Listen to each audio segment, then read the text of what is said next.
kinagandaan dito guys kasi kung pupunta ka dito sa Costco dapat empty yung tiyan mo kasi halos bawat corner mayroong mga samples na binibigay. Ayun wow, like this one, ito is Starbucks. Oh, they don't have it. Sa ngayon wala pa silang naka-ready.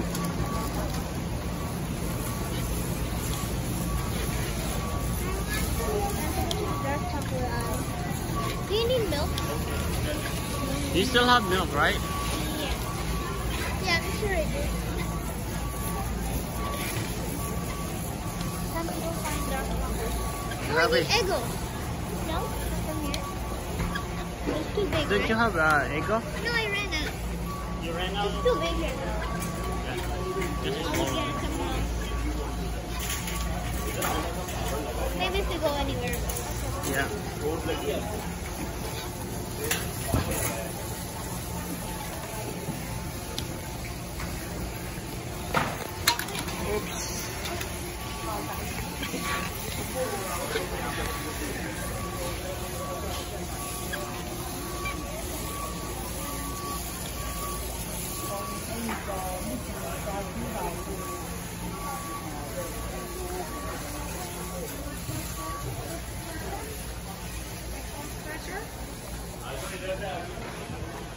Oh, like this one guys, meron siya ng 111.49. free one.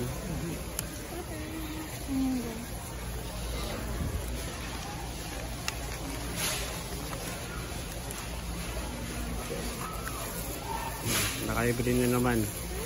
O, diba? Libre ng merienda namin.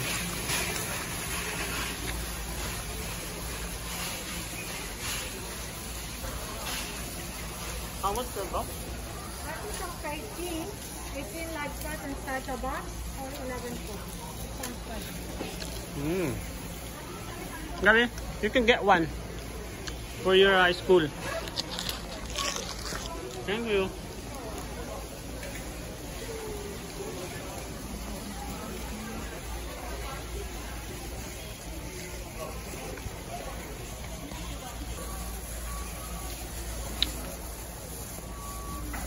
Sa sobrang puno ng aking bibig, hindi na ako makapagsalita.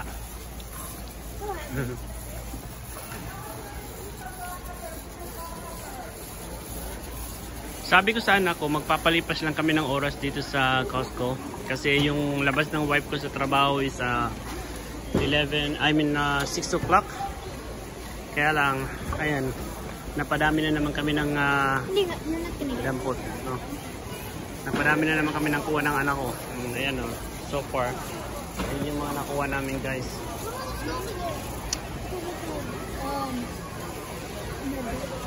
That's a lot. You said you wanted. Kita nyo yan guys. Ayan. Ang daming tao.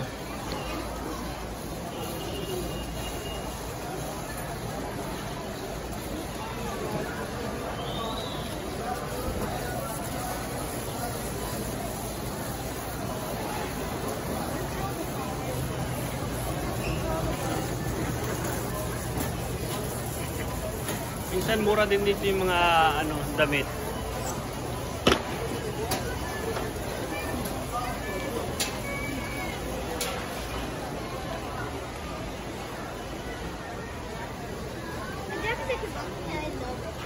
Oh, did you try it? Yes, you show me. Do you like it? Yeah, I like it. Have you tried? It fit? Yeah. Okay, good. I'm just gonna grow into it.